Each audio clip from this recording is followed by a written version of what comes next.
te nu zelin ki tui te nu zel mo wa va sung na paya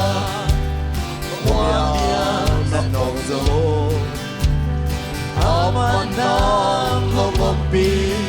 amanang itebe music te tumbi nong pati kutela binong pati kung ang sa Jesu kay nong ina aksana tap semse tupasok ya sense luksip topet pan oksam tanong sahi Wamalon ng ilong di pagtingalo Swanto din din lumay ang muna ng paisa Begong lusog tiyak na manpanasahi Apatan lumayo Nakipin na ng sakit Music na tuminho patin Kutela minho patin Kung ngaw-ngaw sa Jesu Kinong ina Haksan na ng sense Chupasong yan sense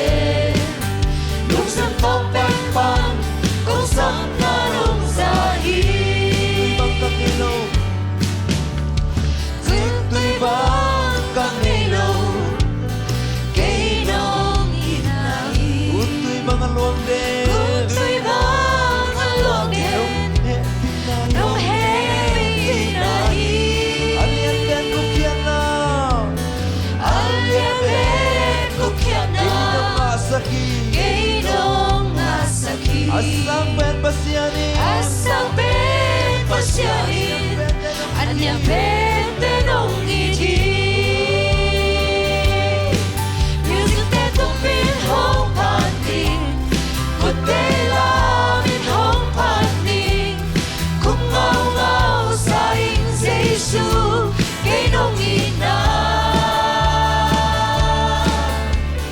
Haksan na ng sense Tupasong yan sense Luksim tong pempan Kung saan nanong sahi Wamalon ng ilong Di pagdelo Swang to din di lumay Amona ng baysan Begong lusog tiyak na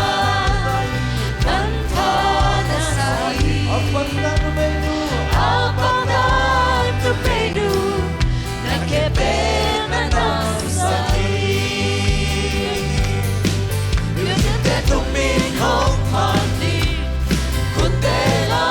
minhong pating Kung ngaw-ngaw sa Jesu